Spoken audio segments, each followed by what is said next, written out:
집이 처음엔 저도 이해가 안 갔어요. 내가 엘리베이터가 30세대 그 집 하나에만 가는 거야. 엘리베이터가 30개가 있어.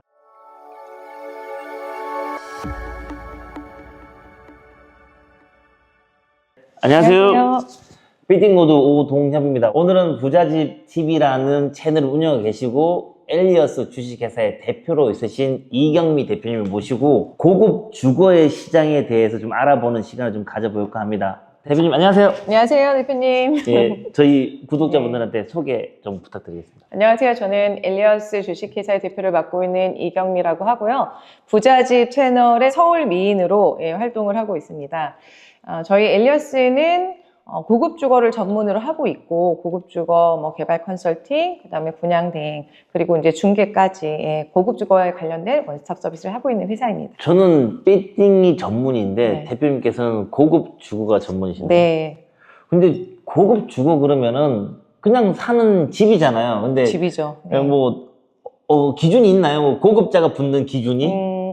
그러니까 이게 고급 주거라고 하는 게 얼마 이상 이런 게 고급 주거야라는 사실 기준은 없는데 이게 고급 주거라고 하면 이제 여러 가지 사실 비싼 집이죠. 그렇죠, 비싼 비싼 집이죠. 집이에요. 네. 근데 그 비싼 집의 기준이 50억 이상이면 고급 주거다, 100억 이런 기준은 없고 업계에서는 그러니까 당연히 비싸고 좋은 집이고 그다음에 이제 또 동네도 사실은 이제 부촌이겠죠. 그러니까 청담, 한남, 설해마을, 평창동 저희가 알고 있는 이제 그렇죠. 잘 사는 동네들의 비싼 집들을 이제 약간 고급 주거라고 칭하는 경향이 있습니다. 부자 동네에 있는 으리으리한 집들이라 생각하면 돼요. 네, 쉽게 생각하시면 그렇게 이해하시면 네. 될 것 같습니다. 상업용 부동산이나 아니면 주거용 부동산이나 이 시장 자체가 2, 3년 전에 비해서는 조금 주춤하잖아요. 맞습니다. 주춤하죠. 네. 고급 주거 쪽도 그러나요? 시장의 영향을 안 받을 수는 없죠. 여기만 호황이고 다른 데는 다 좋지는 않은데 그렇지는 않고요. 여기도 영향이 있긴 있지만 좀 덜하다. 왜냐하면은 일반적인 시장 같은 경우에는 빌딩 쪽은 좀 투자가 또 많으시니까 그러실 거고, 근데 여기는 이제 투자라기보다는 실제 거주를 하는데 아무래도 자산가가 많으시다 보니까 그런 영향은 좀 덜하신 것 같아요. 이 시장은 지금 보면 다른 시장의 일반적인 주거 시장에 비해서는 그래도 좀 나은 편이긴 하다. 그리고 왜냐면은 지금 거래량이나 여러 가지가 줄었다고 하고 금액이 떨어지니 많이 하고 있지만 고급 주거 쪽에서는 지금 오히려 최고가를 갱신하고 그렇죠. 있기도 최고가 하거든요. 찍고 있는 거 많더라고요. 네. 지금 최근에 나인원 한남의 75평 같은 경우는 지금 작년 12월에 97억. 실거래 최고가를 또 찍었어요. 네. 97억. 네, 찍었고, 한남동에 있는 파르크 한남 같은 경우도 작년에 180억 찍었고, 시그니엘 같은 경우도 240억, 이렇게. 예, 조금 다른 시장이긴 합니다. 그래서 어떤 분들이 사세요? 그런 집에는? 돈 많으신 분들이 사시죠. 그러니까 저도 이제 빌딩 부자들을 많이 네, 만나보고 네, 하는데 제가 만나는 고객분들은 그런 집에 안 사시던데요. 네네.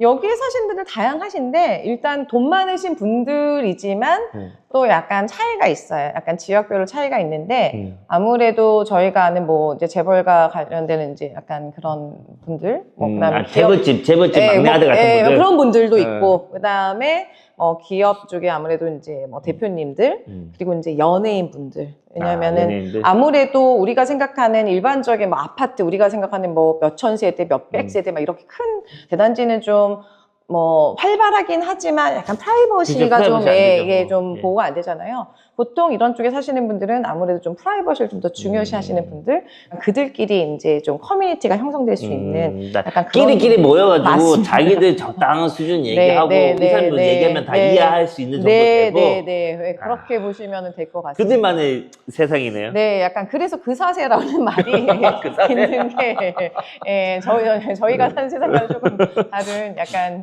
그 사세라고 보시면 될 것 같아요. 저도 그런 세상에서 하루는 좀 살아보고 싶은데 한 20년, 21년 이럴 때 되게 코인이 그때 이제 돈 많이 버셨던 분들도 많았어요. 코인 부자일 때. 코인 부자들 분들도 많으셔서 그때 이제 100억이 넘거나 이제 고가의 주택들을 꽤나 많이들 이제 매입을 하셨어요. 코인으로 돈 버신 분들도 많더라고요, 엄청. 제가 볼 때 빌딩하고 이 고급 주거하고는 비슷하게 가는 것 같은데 하나 돌발 질문 하나 해볼게요. 그러니까 주택 100억 하고요. 빌딩 100억 하고 누가 더 부자일까요? 제 생각에는 주택 100억이 더 부자실 것 같습니다.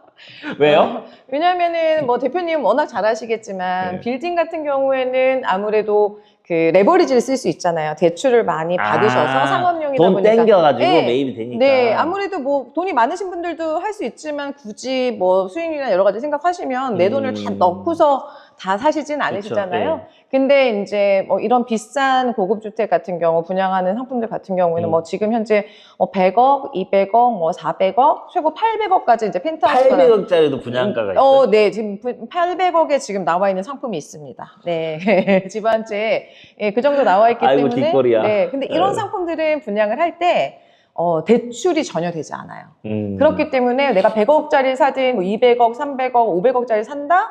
그러면 제가 뭐 계약금 10%, 중도금 뭐 중간에 나눠서 뭐 한 60%다. 그걸 뭐 몇 달 텀으로 다 뭐 15억, 20억, 30억씩 나눠서 다 내고 마지막에 잔금을 하기 때문에 제 생각에서 100억짜리 건물을 사시는 분과 100억짜리 고급주택을 사시는 분을 생각을 해보면 전부 다 100%내 돈을 다 내고 들어가시는 주택을 사시는 분들이 좀 더 부자가 아니실까라는 생각이 듭니다. 이 고급 주거 시장도 네. 어떤 트렌드가 있을 것 같아요. 어떤 것들이 있을까요? 트렌드가 있습니다. 일단 지금 이제 말씀드리는 주택들을 보자면 대표적으로는 청담동, 한남동이 워낙 가장 이제 우리나라의 쌍두마차로 이제 가장 슈퍼리치한 지역으로 이제 가고 있는데 트렌드라고 하면은 예전의 트렌드는 뭐랄까 우리나라에서 가장 대표적인 건설사가 레미안 뭐 이렇게 하면은 삼성 뭐 푸르지오 뭐 이런 식으로 현대가 있고 뭐 한다고 하면 이 고급 주거 쪽에서는 원래는 상지 건설이 되게 탑이었어요. 청담동 쪽에 이제 딱 지나가다 보면 상지 카일룸 시리즈 딱 있고 맞아요. 가끔씩 뭐 뉴스에도 나오고 했는데 점점 이제 시간이 지나고 발전을 하면서 이제는 예전에는 뭐 그냥 대표적인 건축 우리나라에서 유명한 회사에서 설계를 했습니다. 뭐 이런 정도였으면 지금은 이제 그걸 넘어서서 해외 건축가들이 대거 영입되기 시작을 했어요. 그래서 예. 뭐 보면은 제가 봤을 땐 그 시점이 한 19년 정도부터 이제 최근까지를 이제 바람이 불었다고 보는데 예를 들어서 뭐 에테르노 청담이다 뭐 이렇게 지금 요즘에 작년 12월에 준공을 해서 아마 이제 올림픽대교 타다 가시다 보면은 오른쪽에 되게 멋있게 웅장하게 보이는데 그게 이제 굉장히 유명한 뭐 라파엘 모네오라는 스페인 건축가분이 이제 디자인을 하셨어요. 예. 지금도 보면 좀 다르다라는 느낌이 있거든요. 근데 그때 이제 에테르노 청담을 필두로 해서 더피크 도산이나 더 페리스 칠산 같은 경우에는 뭐 리차드 마이어, 헤르조고 앤 드메로 처음에 저도 뭐 헤르조고 뭐라고요? 저도 처음 듣는 분들인데 예. 워낙에 유명하셔서 뭐 건축 쪽에서는 뭐 프리츠커 상을 한 번씩 다 받으시고 이런 분들이 지금 대한민국에 수백억씩 하는 슈퍼 하이엔드의 상품들의 설계를 맡고 계시다. 그러다 보니까 뭐 더피크 도산 같은 경우에 이제 건축을 맡으셨던 분이 워낙 이제 유명하신 분이어서 이 한국의 프로젝트를 맡았다는 게 뉴욕타임스 기사에 나올 정도였어요. 아, 그래요? 네, 진짜 실렸어요. 한국에 있는 이제 굉장히 비싼 집을 설계한다라는 걸로 기사가 날 정도로 이제 그게 이슈화가 됐었거든요. 트렌드가 이게 그냥 한국에서만 우리끼리 좋은 자재 쓰고 뭐 이렇게 하던 시절에서 세계적인 거장들이 막 설계에 이제 들어오는 이제 그런 단계가 됐다라는 게 있고 금액 또한 100억, 200억, 400억 지금 최고가는 800억까지도 있습니다. 하는 높은지 모르고 계속 올라가는 네. 것 같아요. 네. 근데 그 돈값을 하나요? 이게 사실은 냉정하게 따져서 수지타산으로 제가 봐도 야 거품이 없다고는 말씀드릴 수는 없을 것 같아요. 왜냐하면 결국은 땅값 얼마 아무리 비싸게 건축비가 들어간다고 해도 사실 시행사에서는 이건 마진을 보는 거잖아요. 이제 수익을 창출하기 위해서 하는데 분명히 많이 남으실 거예요. 근데 이거를 그러면 왜 사냐? 이건 거품이다 라고 하는데 결국은 제가 보면 대한민국에 돈 많으신 분들 진짜 많으시거든요. 남들하고 좀 다른 거 뭔가 좀 더 좋은 거 이제 이런 식으로 가다 보니 그러니까 남들과의 차별화에 대한 어떤 니즈를 고급 주거 시장에서는 시행사가 그걸 잘 캐치하고 마케팅을 잘 하면서 플러스 알파로 작용한 게 아닐까. 사실 제가 생각해도 800억이면 나는 외국에 집을 살 것 같은데 그거는 근데 일단 나온 금액이 그 정도까지라는 거지 아직까지 그 정도까지 거래가 되진 않았고요. 전 800억이라 그러면은 저는 한 50억짜리 진짜 고급 아파트를 네. 한 뭐 이제 16개, 20개 사겠죠. 네. 저는 네. 아직까지 고급적인 마인드가 없나 봐요. 그러니까 뭐 생각의 차이긴 한데 그래서 분명히 이제 그런 수준이 있다. 근데 이제 이 건축가도 막 이제 바람이 불다가 네. 지금 또 이제 살짝 넘어가는 것 같아요. 이제 뭘로 넘어가느냐? 이제 조만간 이제 나올 상품이 이제 뭐가 있냐면 명품과의 협업으로 해서 또 고급 주거 상품이 나옵니다. 예. 뭐 루이비통이라든가 예를 들어서 예, 그렇죠. 뭐 프라다 같은 이런 것들 예, 협업해가지고 네, 맞습니다. 딱, 지금은 예. 밝힐 수 없지만 조만간 이제 명품 브랜드가 이제 레지던스로 이제 붙어서 고급 주거 상품에 같이 콜라보레이션 해가지고 지금 이제 넘어가고 있는 상태인 것 같아요. 이제 그러니까 건축가 바람 한번 불고 이제는 이제 명품 쪽하고 명품 쪽으로 협업에 넘어가고. 약간 넘어가고 있는 거 아닌가. 네, 그렇게 지금 가고 있습니다. 아까 얘기 중에 저 네, 니즈가 네, 잘 네. 맞아떨어졌다고 말씀하셨는데 네. 여기서 이제 그러면 뭐 이 내 집에 뭐 가구 배치뿐만 아니라 구조 이런 것도 다 주문하면은 거기에 맞춰서 다 만들어 주고. 네, 그게 이제 단계가 있어요. 예전에는 처음에는 그 정도는 아니었어요. 어떤 브랜드 뭐를 가져와서 뭐 주방 가구는 이런 거 몇 억짜리고 여기는 뭐고 이렇게만 돼도 오, 너무 좋다 했는데 이제 그걸 넘어서서 이제 그 다음에 옵션이 주어지는 거예요. 뭐 바닥재는 한 두세 가지, 뭐 이거는 한 세네 가지 여기서 고르실 수 있습니다. 옵션으로 가다가 이제 최근에는 어느 정도까지 갔냐면 네, 펜트하우스 정도 되면 옵션이 아니라 아예 이거를 다 커스터마이징을 좀 해주겠다 해서 약간 한정적이었는데 그게 이제는 약간 일반 세대까지 가더라고요. 기본적으로는 이제 기둥식 구조다 보니까 내가 식구가 적으면 적은 대로 방을 만들어 줄게. 아니면 나는 이게 더 필요해? 그러면 구조부터 시작해서 내가 원하는 대로 설계를 이제 맞춰주는 커스터마이징을 해주는 그러니까 시스템이 이제 들어가더라고요. 그러면은 결국 내가 일반적인 아파트 같은 경우는 다 똑같이 지어진 집에 내가 그냥 들어가 살아야 되는데 아예 초반에 분양을 받아서 내가 들어갈 때부터 나는 이 구조를 여기다 방을 해주고 여기다가는 뭘 만들어줘. 그냥 도화지 그림 그리듯이 그렇게 설계를 이제 다 맞춰주는 그래서 최근에 했었던 모 프로젝트 같은 경우에는 일단 계약을 하면 아예 그냥 1대1로 붙여주는 거였어요. 담당 설계를. 또 최근에는 한 이제 컨셉별로 만들어져서 5가지 이제 설계와 이제 디자이너를 붙여줘요. 컨셉을. 그래서 그 중에서 골라서 이제 약간 틀은 만들어 놓고 커스터마이징 해주는 이런 시스템도 있습니다. 어쨌든 사람들이 돈이 나오는 구멍이 뭔지를 정확하게 파악해서 네. 그 나오는 구멍을 조금씩 더 크게 만들는 것 같아요. 나만의 공간을 필요하니까 네. 당신의 공간을 만들어 드리겠습니다. 네. 그리고 원하는 대로 해드리겠습니다. 그러다 보니까 점점 그런 쪽으로 이제 이 주거 시장이 발전이 되고 거기에 따라 가지고 금액을 붙였는데 맞아요. 그걸 또 오케이 하니까 네. 딱 진짜 간단하게 보면은 여자분들 들고 다니는 명품백 같은 것 같아요. 맞아요. 사실상 이걸 따라붙는 수요가는 그거는 사실 좀 또 시간이 많이 걸릴 거예요. 왜냐하면 지금 아까 제가 말씀드렸던 뭐 300억에서 800억까지 펜트하우스 800억 나온 집 같은 경우는 이게 수십 세대가 보통 그렇잖아요. 라인이 하나 엘베가 있으면 한 층에 나만 7층에 내려가면 나만 한 층에 한 세대면 전용 엘베다라고 생각하는데 그렇게 한다고 쳐도 7층, 6층은 우리가 타면 안녕하세요 인사할 수 있잖아요. 그렇죠. 800억까지 나왔다는 이제 그런 프로젝트 같은 경우에는 집이 처음엔 저도 이해가 안 갔어요. 공동주택인데 만약에 30세대다. 그러면 내가 엘리베이터가 30세대 그 집 하나에만 가는 거야. 엘리베이터가 30개가 있어요. 나만의 엘리베이터가 있는 예, 거네요. 예, 아예. 그러니까 뭐 라인을 공유하는 게 아니라 누구도 만나지 않아. 공동주택이지만 이걸 타고 내 집까지만 가는 거예요. 엘리베이터가 30개가 들어가는 거예요. 아니 그럴 거면은 그냥 단독주택에 살면 네, 되는 거 네, 아니에요? 네. 평창동이나 한남동이 단독주택. 근데 위치는 강남인 거죠. 그게 이제 또 차별한 겁니다. 이제 인프라는 강남이 최고니까 그러니까요. 이 인프라를 느끼면서 나만의 공간에서 공간에 있고 한강뷰도 보이고. 왜냐면 평창동, 성북동은 좋죠. 근데 거기 가려면 다들 강남에 계신 분들 두려워하는 게 너무 단독주택 살아보고 싶은데 관리도 어려워. 내가 정원 관리해야 돼. 또 이제 강남 나오면 힘들어. 이제 약간 그런 두려움이 있는데 그렇죠. 어떻게 보면 그거를 완전 슈퍼핸드에 녹여서 결국 나만의 단독주택을 강남 한복판에 엘베 누구도 만나지 않아. 엘베도 다 따로 타는 그 정도까지 이제 진화돼서 온 상태입니다. 차도 엘베 타고 자기 집에 올라갈 수 있잖아요. 네, 맞아요. 그 아파트 이름이 뭐죠? 원어 청담이 이제 처음에 시작이었고, 네. 근데 사실은 올라는 가는데 네. 그건 차만 올라가요. 내가 네. 타고 올라가진 않고 특히나 이제 슈퍼카 같은 경우도 이제 아무래도 그냥 주차장에 두시기 싫을 때 이건 남자분들 진짜 좋아하셨던 건데 컬렉션이죠. 그 펜트하우스 350억이었어요.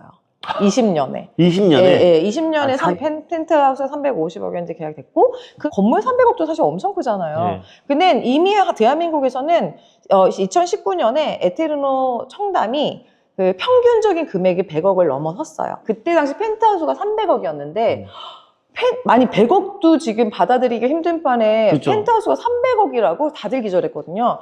미쳤다. 그 돈이면 건물을 산다. 집이 말이 되냐 이랬는데 의외로 허를 찌르고 굉장히 먼저 팔렸습니다. 그것도 먼저 팔린 거야, 진짜? 네. 네, 다른 게 다 어. 저는 분양되고 남지 않을까 했는데 초반에 나갔어요. 초반에.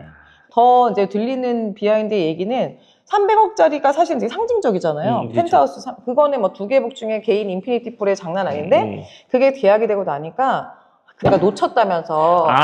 그 놓친 다른 매수자분들이 아쉬워한다. 아쉬워. 예. 그러니까 내가 할까 말까 엄청 고민했는데 저렇게 빨리 나갈 줄 몰랐다라는 반응이 꽤 있었어요. 그런 분들이 많으니까 시행사 대표님들이 나도 똑같이 만들면 되겠구나. 그런 것 같아요. 네. 수요가 있으니까. 네, 그렇습니다. 그래서 약간 이 시장은 물론 꼭대기가 있겠죠. 분명히 있을 거라고 생각됐는데 일단은 그 정도가 됐고 시장에서 지금 받아들이는 금액대는 아직은 그래도 제가 개인적으로 생각했을 때는 100억 아니면 200억 정도까지는 되지만 나오는 금액은 뭐 800억까지도 나오고 있는데 이제 이게 따라가려면 시간이 걸려요. 사실상 이제 100억을 시작을 했었던 에테르노가 다 분양될 때까지도 한 3년 정도 걸렸거든요. 근데 지금은 이제 뭐냐 100억이 하면 야 싸다 싸 약간 이제 이런 느낌으로 이제 상대적으로 가고 있는 거죠. 그럼 이제 뭐 정리를 좀 하면은 앞으로의 고급 주거 시장은 뭐 어떻게 될 것 같습니까? 고급 주거 시장은 제 생각에는 계속 발전할 것 같기는 해요. 이제 물론 금액의 어떤 한계치는 올 것 같지만 제가 이렇게 쭉 보면 이건 미쳤어라고 생각이 드는데 그거를 다 따라잡는 수요들이 있으시더라고요. 결국은 이 비싼 집에 대한 또 차별화가 되는 집이라기보다는 약간 미술품 같은 느낌, 명품백 같은 느낌, 나만의 약간 뭐 작품 같은. 그래서 약간 뭐 더 해외 뭐 유명 건축가를 붙이는 게 마케팅적인 부분도 있지만 확실히 설계를 한 거 보면은 우리나라에서는 나올 수 없는 디자인이다. 약간 이런 생각이 들기도 해요. 보면. 그쵸. 예, 저건 절대로 우리나라에서 일반적인 건축회사에서 설계해서 저런 디자인 나올 수는 없어. 그러다 보니까 이게 나만의 약간 어떤 미술품을 컬렉션하는 것 같은 집도 약간 작품처럼 되어가고 있지 않나. 그런 것 같아요. 네, 그래서 그렇게 약간 소장의 가치로 이제 넘어가고 있는 그런 약간 라이프 스타일을 반영하면서 그러니까 집이 단순히 그냥 잠자고 먹고 나 혼자 살고의 집이라기보다는 어떤 개개인의 취향을 반영한 라이프 스타일이 가미된 어떤 작품으로 가고 있지 않나. 이게 최상의 이제 슈퍼하이엔드 어떤 상품들은 그런 것 같습니다. 앞으로도 계속 좋아질 것 같다? 네, 좋아질 것 같다. 양극화는 계속 갈 것 같다. 물론 시장이 전체적으로 좋을 때도 있고 안 좋을 때도 있지만 확실히 그 영향은 덜 받으면서 이 양극화는 계속 심해질 것 같다라는 생각입니다. 네. 예. 오늘은 엘리어스의 이경미 대표님 모시고 고급 주거에 대한 얘기를 쭉 들어봤는데 저도 새삼 놀랍네요. 저도 부자 고급분들 많이 만나지만 이렇게 대한민국에 강남에 부자가 많은지 다시 한번 느꼈고요. 여러분들이 빌딩 부자가 되는 그날까지 저는 열심히 뛰어다닐 거고요. 영상 보시고 구독과 좋아요 부탁드립니다. 자, 오늘 영상은 이만 마치도록 하겠습니다. 감사합니다.